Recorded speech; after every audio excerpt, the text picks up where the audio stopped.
नमस्कार। आज हम सब मिलकर अखंड ज्योति पत्रिका के एक बहुत ही खास अंक जुलाई 2006 के गुरु पूर्णिमा विशेषांक के पन्ने पलटेंगे और इसकी ज्ञान गंगा में गोता लगाएंगे। यकीन मानिए, ये अंक व्यक्तिगत और आध्यात्मिक विकास के कई गहरे राज खोलता है। तो चलिए शुरू करते हैं ये यात्रा। तो पत्रिका की शुरुआत ही होती है इस गहरे और सुंदर श्लोक से जो गुरु तत्व को नमन करता है। इसका भावार्थ बहुत ही प्यारा है।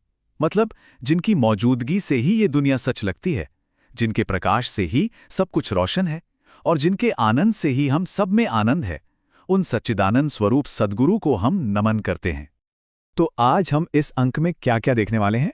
पहले अखंड ज्योति का एक छोटा सा परिचय, फिर हम व्यक्तिगत विकास के सूत्रों को समझेंगे।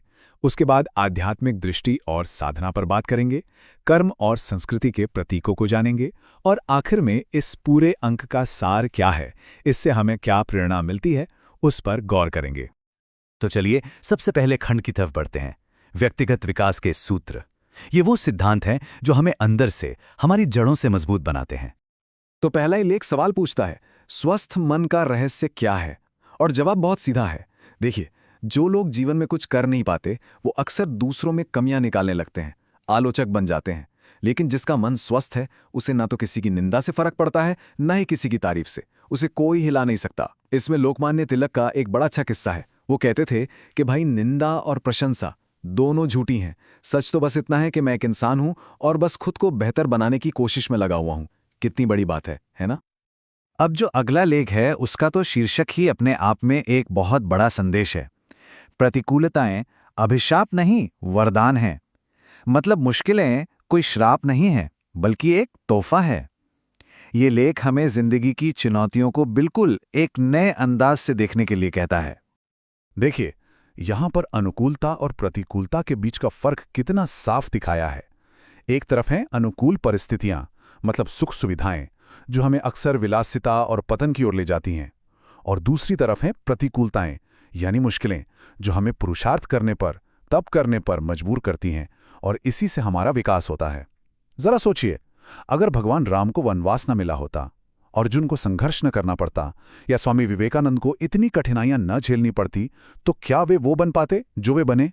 असल में मुश्किलों की आग में तप कर ही इंसान फौलाद बनता है। अगला लेख एक बहुत ही मशहूर कहावत पर है, जीवन चलने का नाम। इसमें समझाया गया है कि हमारी जिंदगी एक लगातार चलने वाली यात्रा है। ये यात्रा कई स्तरों पर चलती है, शारीरिक, मानसिक, भावनात्मक, सामाजिक और हाँ, आध्यात्मिक भी। अब अगर हम किसी भी एक स्तर पर अटक गए तो हमारा पूरा विकास रुक जाता है। इसीलिए इस यात्रा में चलते रहना, लगातार आगे बढ़ते रहना, बस यही जिंदगी है। अच्छा, अगला लेख तो बिल्कुल सीधी और सच्ची बात कहता है, कल्पनाओं में न विचरें, पुरुषार्थी बने। हम में से कई लोग सोचते हैं ना कि काश कोई अच्छा गुरु मिल जाता तो हम भी पता नहीं क्या कर जाते। लेकिन ये लेख कहता है कि ये सब अपनी कामचोरी छिपाने का बहाना है और कुछ नहीं। असली बदलाव, असली विकास तो पुरुषार्थ से होता है, मतलब अपनी मेहनत, अपनी लगन से। और इसके लिए दो कितने शानदार उदाहरण दिए गए हैं। सोचिए, एकलव्य ने तो मिट्टी के द्रोणाचार्य को गुरु मानकर ही धनुर्विद्या सीख ली, और स्वामी विवेकानंद, उनकी ईश्वर को पाने की तड़प ही इतनी ज्यादा थी कि रामकृष्ण परमहंस खुद उनकी तरफ खींचे चले आए।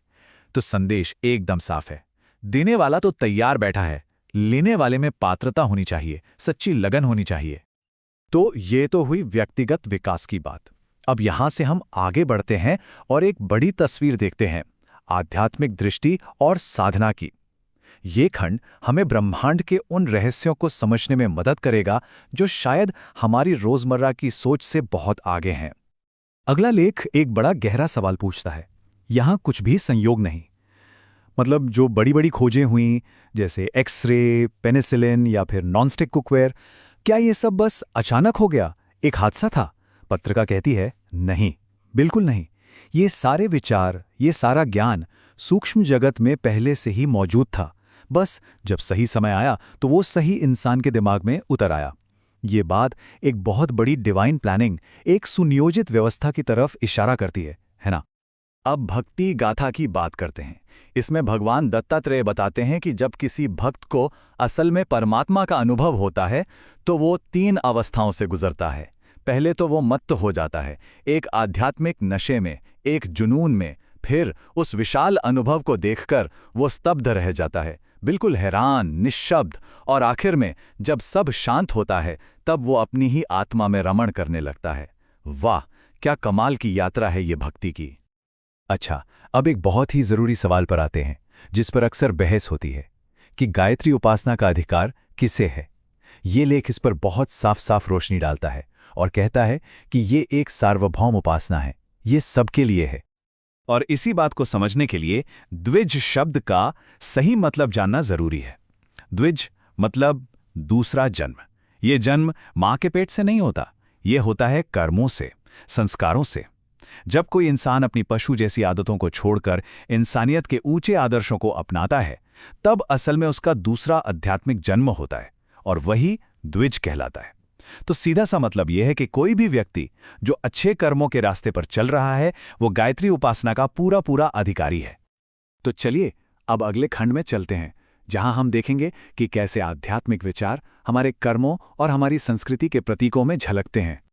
इस लेख का शीर्षक है ईश्वर की वनस्पति प्रतिमा की स्थापना, और ये आज की एक बहुत बड़ी चिंता यानी पर्यावरण प्रदूषण पर बात करता है। इसमें दो बहुत ही सरल लेकिन असरदार उपाय बताए गए हैं। पहला, अग्निहोत्र प्रक्रिया यानी हवन यज्ञ करके वातावरण को शुद्ध करना, और दूसरा, हरितिमा संवर्धन मतलब ज्यादा से ज्यादा पेड़ पौधे लगाना। और इसी सोच को आगे बढ़ाते हुए ये लेख एक बहुत ही प्यारा और प्रैक्टिकल कदम उठाने के लिए कहता है कि हर घर में एक तुलसी का पौधा जरूर हो। तुलसी को सिर्फ एक पौधा नहीं, बल्कि ईश्वर की एक वनस्पति प्रतिमा मानकर उसकी सेवा की जाए। सोचिए, ये हवा तो साफ करेगा ही, साथ ही घर में एक पवित्र और आध्यात्मिक माहौल भी बनाएगा। और फिर इस खंड का आखिरी लेख हमें स्वस्तिक के गहरे मतलब को समझाता है। ये सिर्फ एक निशान नहीं है, ये सबके लिए मंगल की कामना का प्रतीक है। इसकी चार भुजाओं को भगवान विष्णु की चार भुजाओं की तरह माना गया है, जो एक तरफ देवताओं की शक्ति और दूसरी तरफ इंसानों की शुभकामनाओं को जोड़ती हैं। ये सृजन, विकास और कल्याण का एक यूनिवर्सल सिंबल है, जो हमें पॉजिटिव एनर्जी से भर देता है। तो इस पूरी चर्चा के बाद इस पत्रिका का सार क्या निकलता है? जुलाई 2006 का ये अंक असल में हमें जिंदगी को एक होलिस्टिक वे में, एक समग्र रूप से देखने की नई नजर देता है। चलिए फटाफट से इस अंक के मुख्य संदेशों को एक बार फिर से दोहराते हैं। पहला, मन को ऐसा बनाओ कि तारीफ या बुराई का उस पर असर ना हो। दूसरा, मुश्किलें मौका है, मुसीबत नहीं। तीसरा, जिंदगी चलने का नाम है, रुकने का नहीं। चौथा, ख्यालों में मत खो, मेहनत करो। पांचवा, भरोसा रखो कि इस ब्रह्मांड में सब कुछ एक प्लान के तहत हो रहा है। छठा, सच्ची भक्ति वो है जो हमें खुद से मिला दे। सातवां, महानता जन्म से नहीं कर्म से मिलती है। और आखिरी, प्रकृति की सेवा ही असली परमात्मा की पूजा है। तो आखिर में ये अंक हमें सिर्फ जानकारी नहीं देता, बल्कि एक बहुत गहरी प्रेरणा देता है। प्रेरणा कि इन सारी बातों को हम सिर्फ सुने नहीं, बल्कि अपनी जिंदगी में उतारें। प्रेरणा कि अपने अंदर एक पॉजिटिव बदलाव लाने की शुरुआत आज से, अभी से करें।